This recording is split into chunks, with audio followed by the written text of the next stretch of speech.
I'm Marshall. And I'm Anna, and we're excited to continue this series called The Rock. This whole series is about life-changing experiences. Do you have a story that you can share with us that kind of rocked your world? I don't know if I have one that's rocked my world, but I have been watching a lot of videos of the Australian wildfires and have been taken aback by the complete devastation to humans and animals, and got to see this video of this man who had seen a koala in danger with fire surrounding it. He ran in, took the shirt off his back, grabbed this animal, and ran back to safety. And I was just blown away by this picture of humanity at its best. That's so cool. So let's watch this God story and see how it can change our life.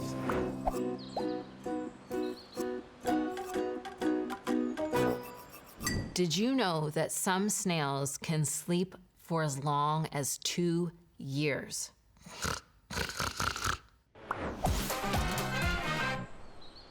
Hi friends, my name is Zulema, and today we are going to look at the story of Jesus' death and his coming back to life. And we're going to zone in on the idea that Jesus' life rocks heaven and earth.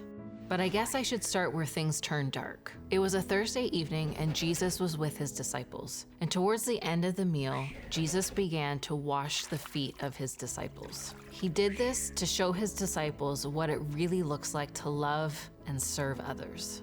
After dinner, they went to another place to pray. And while they were praying, one of Jesus' disciples, a disciple whose feet he had washed, betrayed him. His name is Judas, and he turned Jesus over to a mob.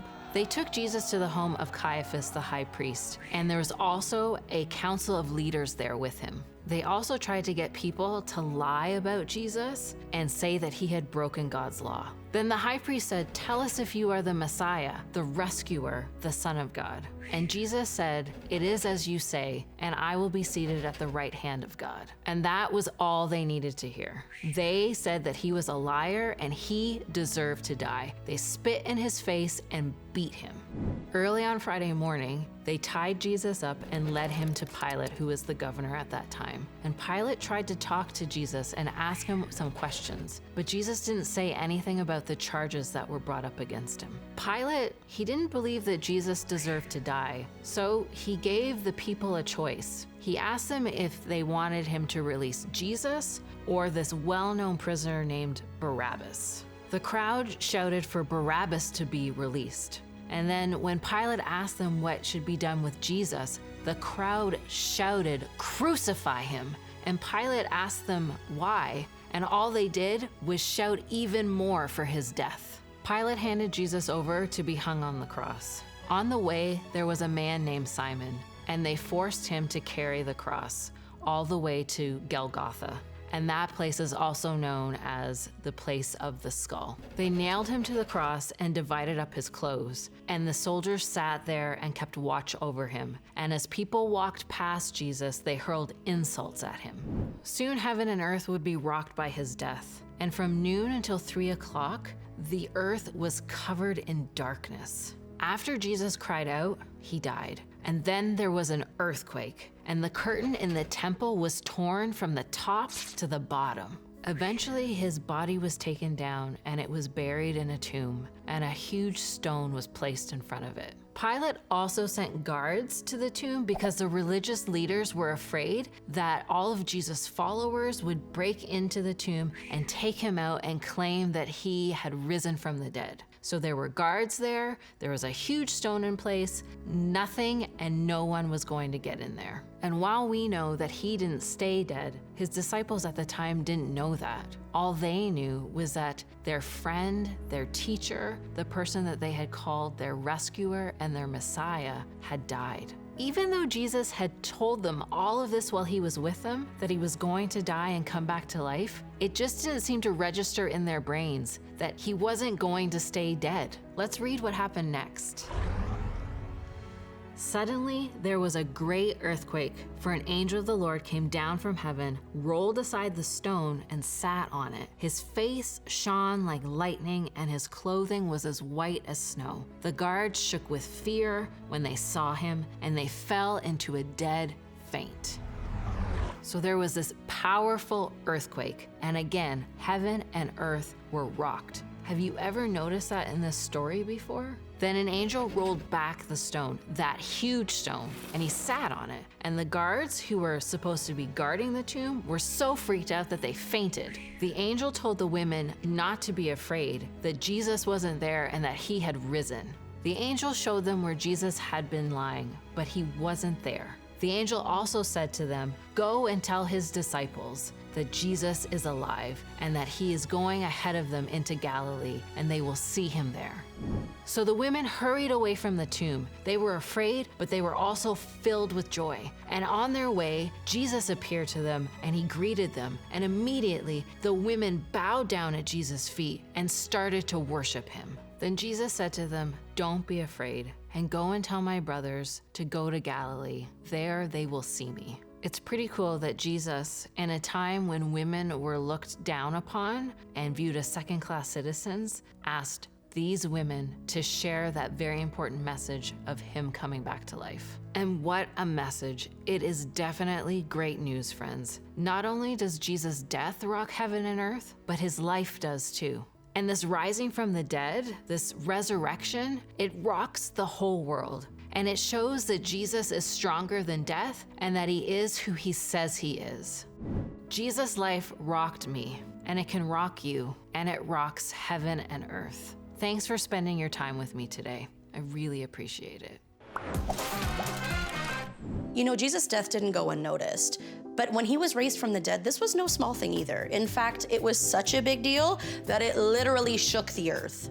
Yeah, we hear that there was an earthquake, an angel showed up and rolled the stone away in front of the grave, and his body was so bright that it was as bright as lightning.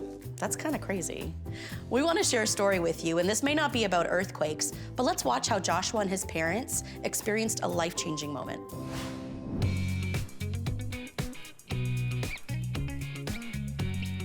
My name's Louisa. And I'm Wehans. And we have 3 children. We have Grace, who loves to make movies. And we have Josh, he's a big joker. And our youngest is Audrey, and she loves unicorns. We love traveling and we love to see the world with our kids, but we also love the outdoors and we love to do everything in all the seasons. In the summer, we love to be at the beach, but in the winter, we love roasting marshmallows and doing campfires, and it's just great being outdoors.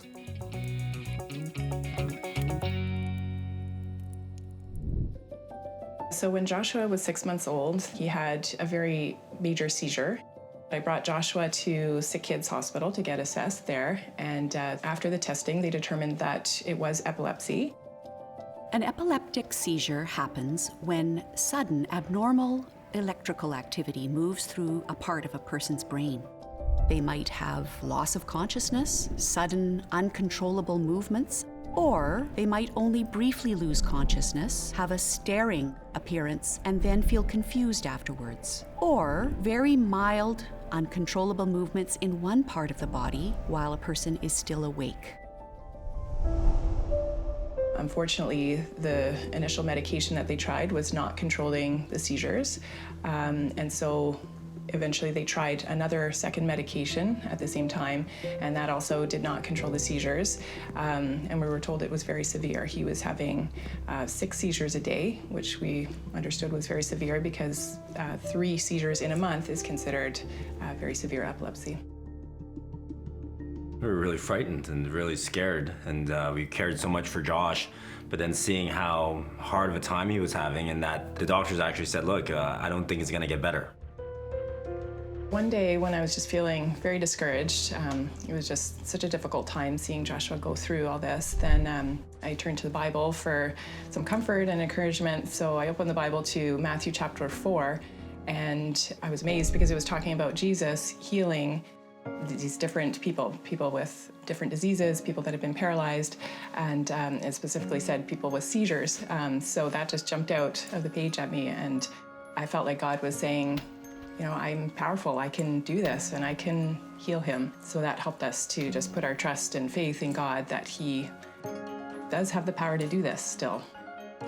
We got our home church together, and then we actually did something where we laid hands on Josh and then actually anointed him with oil, and we all then started praying for Josh and praying that he would have healing, praying that God would really be there and present and lift him up, and we dedicated him to God. And after that, something miraculous happened. 2 weeks later, from having a seizure every day, 6 times a day, the seizures all of a sudden stopped. And then we called the doctors immediately. We said, the seizure stopped. He was just so amazed to see how Joshua was doing. He said, you know, looking at the notes in the chart of how he was doing before and comparing to how he is today, I did not expect to see this child here in front of me. The big thing for me is really seeing that all of these miracles, all of these things that happened in the Bible from thousands of years ago, it's not just from thousands of years ago. We actually see them here and now, and it's so powerful, and really through Jesus, all things are possible. Marshall, I am completely blown away. Joshua had up to 180 seizures a month. That in and of itself sounds impossible, but to know that he was completely healed after his home church prayed for him, this is a miracle. It really is. It just shows because of Jesus dying and raising from the dead, we get to celebrate miracles like that, as well as miracles of people deciding to follow Jesus for the first time. I know, this is amazing. It's time for our small groups. Why don't we break off and see what this looks like in our own lives? See ya.